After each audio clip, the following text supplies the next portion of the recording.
Hello and welcome to AstroTalk and Tea, Libra season 2021. Libra season this year runs from September 22nd through October 22nd. So I'm a few days late in putting this video out here.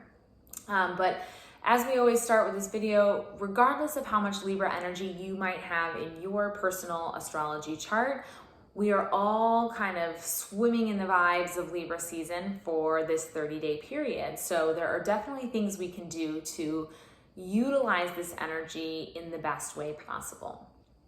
The first thing that we can do for Libra season is tap into our aesthetic senses, okay?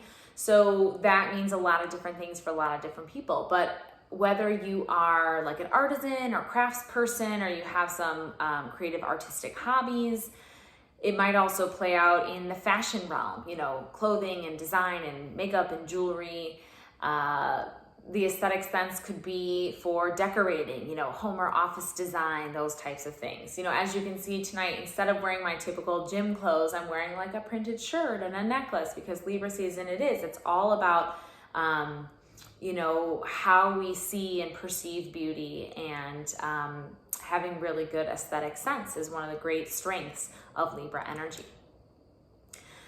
The next thing we can all be doing during this season is kind of a twofer, but it has to do with relationships. So Libra is an incredibly relationship-oriented sign. And so think about the important, healthy relationships in your life and maybe reflect on how well you have been prioritizing those in your life.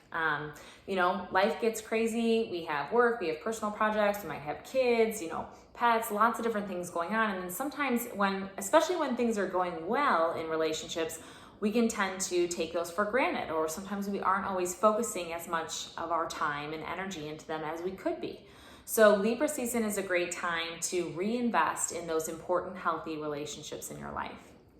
But then also part B of this is that if there are important relationships in your life that maybe have hit a bit of a rough patch, or have been a little bit, have some disharmony in them, or, there's a little bit of strife there, Libra season is a great time for cooperation, for working towards common goals and solutions. It's a great time for kind of smoothing things over. People are a little bit more open to cooperating and to compromising during Libra season. So I think if there are any relationships that have had some issues, it's a great time to revisit those in a constructive sense. Libra season is also a great time to negotiate. So Libra has this excellent quality of being able to kind of perceive what people's needs are, kind of reading their energy in a certain way, and then being able to come up with solutions that benefit not just the self, but also other people involved in certain situations. So if you happen to be involved in any situations that would require good negotiation, Libra season is definitely the time to tap into those vibes so that you can find positive outcomes both for yourself and, as I said, for the other people who might be involved as well. And then lastly, Libra season is very much about treating oneself. The sign of Libra is ruled by the planet Venus, which is the planet of love and beauty and joy and pleasure. So both Libra season and Taurus season are the best times to maybe do like an at-home spa night. It's a time to treat yourself to that new piece of clothing that you've had your eye on. It might be a great time to buy a fabulous piece of art and bring it into your home. Go out for a delicious meal, spend time with friends in a really beautiful setting. Whatever it is that you feel like is a real treat for you, Libra season is definitely a time to go for it. When we think about practices that we can all be engaging in Libra season, first specifically looking at yogic practices, yoga asana, the physical practice of yoga, I definitely recommend moving through more of gentle flow kind of yoga during Libra season. And the reason being is that Libra is an air sign. It's incredibly mental. And, if you are someone with Libra energy stronger in your chart, like Libra's mind goes round and round and round and round and round pretty much all the time. So in order to combat that, in order to get grounded into your body, I think practicing yoga that takes a little bit more physical effort, but is still kind of gentle and calming and grounding is really great.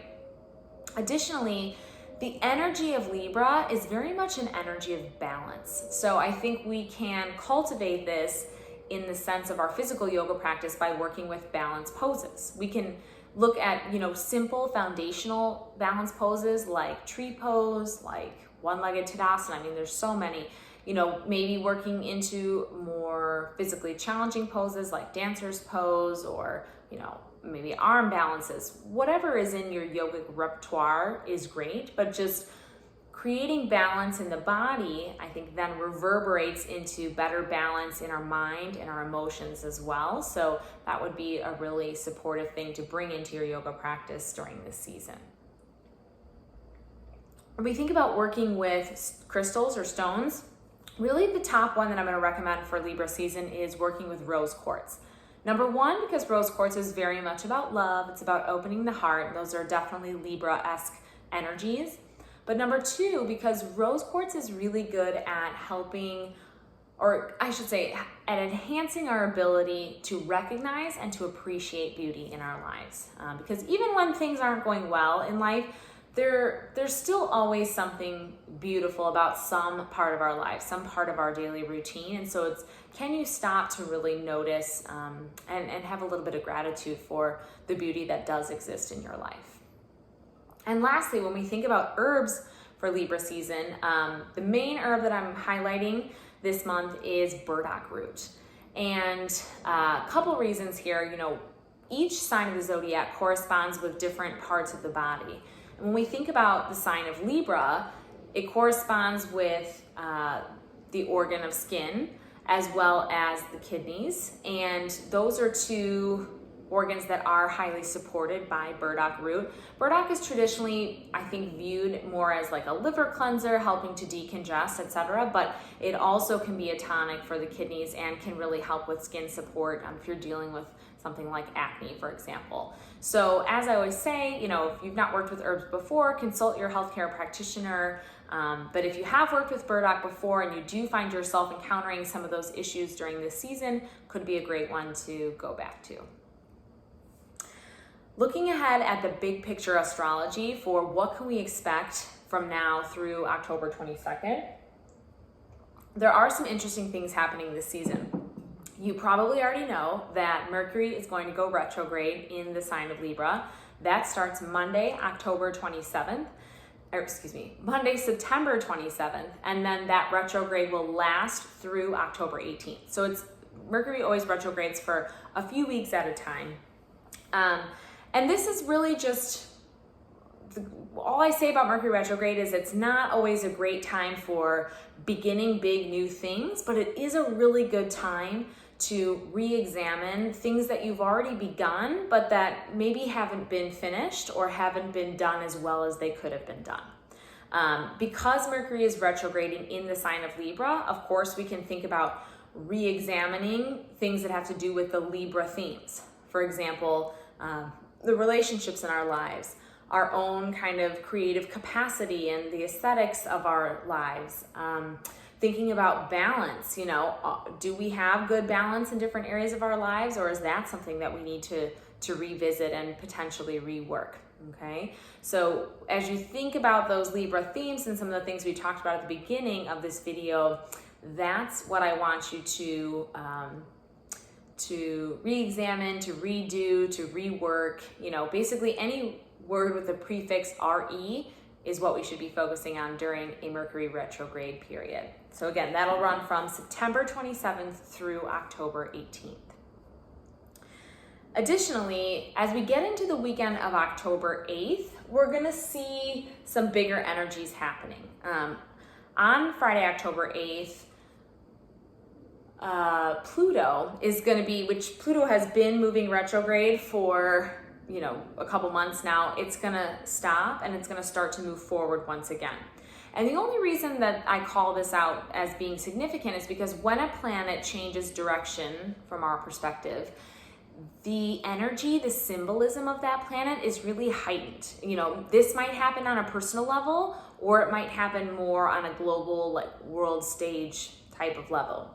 But basically, Pluto connects to power, who has power, who doesn't, how do people use their power. Pluto connects to this, like, just our raw kind of primal energy. Pluto connects to sexuality. It connects to definitely like mystery and intrigue, but Pluto at its core is very much about the themes of transformation, and it's a very evolutionary energy as well. All the changes that Pluto catalyzes are in the service of helping us to evolve to the next level of our lives and our experience. So we might see some of those themes coming up the weekend of October 8th. Also on that, I think it's the following Tuesday, October 12th, Saturn, which has also been moving retrograde, will start to move forward again as well. Saturn themes being more connected to things like duty, responsibility, authority, limitation, restriction. Saturn can also be about reality and like getting real with ourselves. So if we've kind of been shirking our duties, or we've been kind of fibbing to ourselves about something, Saturn turning direct might kind of be the signal that says like, okay, it's really time to buckle up and deal with whatever situation is going on in my life. Okay, so from October 8th through October 12th, we're going to see the Pluto and the Saturn energies really heightened. Additionally, a cool thing that's happening during Libra season is that, of course, the sun is moving through the sign of Libra. That's what makes it Libra season. But Mars is also right together with the sun, and they're going to be moving through Libra kind of together throughout this whole 30-day period. And what's cool about that is that Libra typically, it is the sign of like beauty and love and pleasure, but Libra energy can be a little self-indulgent. It can be a little lazy sometimes. Lazy is maybe too negative of a word, but you get what I'm trying to say there. So the fact that we'll have this Mars traveling with the sun through Libra, I think is a real gift, because this is going to, I think, equal opportunity for more energy during this season, more ability to take direct action during this season, and also a better ability to make decisions during this season. Because really, Libra energy is it's very hard for them to make decisions, especially in any sort of quick timetable. So I think having the Mars there is going to help us to be a little bit more direct, a little bit more focused, and take quicker action. And then lastly, the two big things we always talk about in every season are the new moon and the full moon. So the new moon is going to happen first. That's going to happen on Wednesday, October 6th. I'm in Chicagoland area, so it's going to occur in the morning on that day, but obviously different depending on your time zone. The new moon will be at 13 degrees of the sign of Libra, and it's going to be cool. We're going to have a mashup of like sun, moon, and Mars all sitting together in the sign of Libra. So before we go into kind of what that indicates, there is an interesting thing happening with this new moon. The planet Uranus is making kind of an intense angle to the moon. And this could indicate some sudden or surprising changes, endings, separations, things of that nature. Something that where the energy may have been building, but we still might not expect what happens. So if it is the case that you do experience a change or an ending or a separation of some sort at this new moon, don't be worried, because it's like when we experience that change and something ends, it leaves a blank space for something new to begin, which is perfect at the new moon time. So I would guess that we might experience some sudden or surprising shifts around our feelings, emotional patterns that we carry in our psyche. We might experience some shifts around our desires and kind of what does or does not motivate us. So just kind of be aware of those themes as we come into this new moon on October 6th. But as I said, with Uranus doing its thing to the moon, something might end and leave space for something new, which is why it will be important to set your intentions at this new moon as well. And setting your intentions, I think it will be powerful if you do them, especially connected to the Libra themes of, as we talked about, finding balance in life, of harmony and cooperation in relationships, of learning about oneself by relating to others, thinking about beauty and aesthetics and how we can bring more of that element into our lives. All of those would be great things to set your intentions around. And then lastly, we are going to have the full moon of this season on October 20th. So this will be a full moon in the sign of Aries at 27 degrees of Aries. And when I first pulled up the chart to look at this, I was like, whoa, because we're gonna have a lot of intense, kind of hot-headed energy at this time. Because the moon is gonna be over here in Aries, and then we've got Mars making a square to Mars in Libra, which is making a square to Pluto in Capricorn, which is, reverse. I have those mixed up. But basically, the moon and Pluto and Mars are all making intense angles to one another. So what I think this means is that we might have some strong emotion coming up. Probably that emotion is going to be connected to tension, irritability, anger, feeling pissed off about something that happens. And all of that is okay. Whatever feelings come up for you are perfectly valid. And it is also okay to want to express and communicate those feelings. But I think what's important at this full moon is to remember that we want to express our feelings from a place of positive vulnerability, from a place of truth, instead of expressing that from a place of ego. Because when we act out of our ego and out of our wounding, then we get into themes like, I want to challenge them and fight them and oppose them. I want to dominate somebody, have power over them. I want to ruin them. Those are all, because Pluto and Mars are going to be involved in this mashup. Those are all things that could play out if we choose the low road, if we choose the lower expression of those energies. But I think at the higher expression of those energies, it is a good time to release any sort of tension that comes out.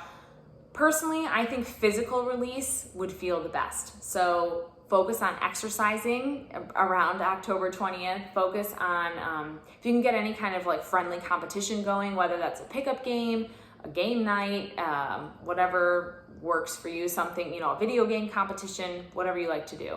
I also think it would be a good idea to journal about your feelings at this time, especially if you have strong feelings coming up. And then I actually love the idea of yelling. So go in your bedroom, close the door, put your face in a pillow and just scream, yell, let it out. Whatever emotion you're feeling, allow it to have some expression there. Okay, so new moon, October 6th, big intense full moon, October 20th. But on the whole, Libra season is fabulous. It's one of my favorite seasons of the year. So I wish you all a beautiful, joyful season full of lots of pleasure.